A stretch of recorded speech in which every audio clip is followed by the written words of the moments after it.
Nous poursuivons avec ces ouvrages rares. 7 heures de travail pour ce centimètre carré de dentelle, même pas la taille d'un timbre. Ici, 108 heures, nous avons enquêté sur nos trésors français classés au patrimoine immatériel de l'UNESCO. Parce que souvent, on visualise mal ce que cela représente exactement.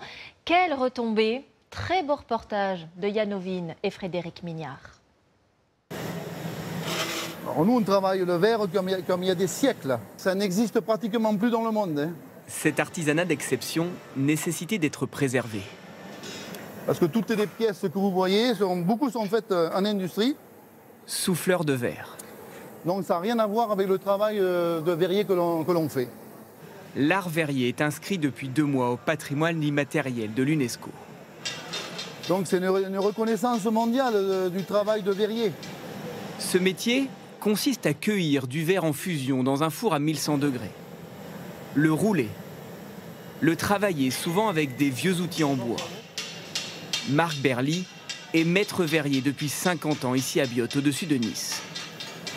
Toute ma vie, j'ai pris beaucoup de plaisir. Maintenant, je suis à la retraite, je viens encore un peu. C'est un travail fantastique. Hein, parce que travailler le verre, c'est une matière vivante. Quand on travaille, ça bouge. Ne pas respecter la bonne température peut être fatal. Je suis obligé de chauffer l'ensemble, autrement le pied il peut casser. Marc aura mis 10 minutes pour fabriquer ce verre à pied. Ça, c'est le verre pour boire un bon rosé de Provence. Unique, car fait à la main. C'est toute la différence avec l'industrie. C'est la raison pour laquelle la verrerie familiale de Biot, comme des grandes manufactures françaises et européennes, ont constitué pendant 1 an et demi le dossier de candidature à l'UNESCO. D'une part, ça va pérenniser notre métier. D'autre part, ça va faire venir de la clientèle, mais aussi pour faire venir des jeunes à nos métiers. Il y avait un manque aussi, à un certain moment, de vocation. Tu as tendance un petit peu à me les ramener. Car 10 ans sont nécessaires pour apprendre le geste du maître verrier. Regarde, le pied, il me va très bien. Là, c'est parfait, toi. On est impeccable. Et là, dans la forme, toi, il manque un peu d'élégance. D'élégance, voilà. Adrien Grard est encore en formation, mais déjà très aguerri pour animer cet atelier découverte. Allez, tu peux souffler un petit peu. Essaye de souffler un petit peu moins fort. Stop, stop, stop. On l'allonge un petit peu. C'est bon, parfait. L'UNESCO demande que soient mises en place des démonstrations comme celle-ci. Tu vois, toi, tu as fait une sorte de bouteille. Pour une plus grande ouverture au public et mieux partager le savoir-faire. Je trouve qu'ils sont très forts d'arriver à faire ça parce que c'est quand même assez compliqué. Pourquoi c'est important de transmettre? Parce que moi, je veux faire ce métier depuis que j'ai 8 ans. C'est en voyant les souffleurs de verre ouverts au public que ça m'a donné envie de faire ce métier. Donc moi, ça me plaît de voir des gamins qui sont émerveillés comme j'ai pu l'être à l'époque. L'art verrier rejoint donc les 700 éléments du patrimoine immatériel culturel de l'humanité. Aussi varié que le fest-noz breton, le carnaval de Granville, l'alpinisme ou encore la baguette. L'inscription à l'UNESCO ne rapporte pas d'argent, mais est-ce vraiment fondamental pour préserver un savoir-faire? De l'arrière-pays niçois, rejoignons la préfecture de l'Orne. Ici, clairement, la réponse est oui. Depuis l'inscription en 2010, le ministère de la Culture a embauché 4 dentelières pour préserver ce savoir-faire unique au monde, le point d'Alençon.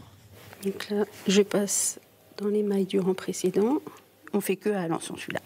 C'est travailler pour le beau. Il faut accepter des fois de défaire souvent pour refaire parce qu'on ne peut pas se satisfaire d'un truc moyen. C'est 5-6 ans peut-être pour vraiment bien maîtriser toutes les subtilités.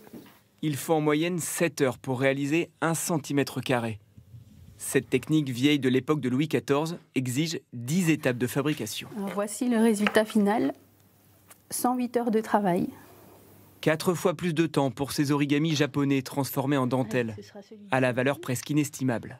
L'œuvre, elle va être inventoriée au Mobilier National. Après, on espère que oui, que ça va voyager. Offert en cadeau diplomatique, exposé au Palais de l'Élysée à Matignon. Mais cette inscription au patrimoine vivant a aussi eu un autre impact. Le plus bel exemple, c'est la mise en place de la pratique amateur. Vous avez fini votre ligne, là? Alors, par contre, je n'ai pas croisé. C'est devenu le rendez-vous du mardi soir. Merci Valérie. Animé par Valérie Durand. Elle a le titre de meilleur ouvrier de France. Ça prend vie sous les doigts et c'est vraiment super. On touche du doigt. On touche du doigt, voilà, c'est ça. On touche du doigt l'excellence. Simplement, on touche, voilà. Et le point d'Alençon s'étudie même aujourd'hui au collège. C'est des grappes de raisin et on voit bien, vous avez vu les feuilles, la précision des feuilles n'existe pas. Ce qu'ils ont fait, c'est à la main. Sans loupe. Ce jour-là, visite du musée de la dentelle pour ses élèves de 4e et 3e. Là, vous avez 3 pièces. C'est ma 2e année en option dentelle et franchement, j'adore. C'est quelque chose de très compliqué et de très intéressant. C'est juste un savoir-faire que les gens ne connaissent pas véritablement en fait. Méconnu, mais l'inscription à l'UNESCO a permis d'apporter un nouveau souffle sur cette dentelle si fine, si prisée avant la Révolution, symbolisée par ce voile de mariée qui a nécessité 500 000 heures de travail.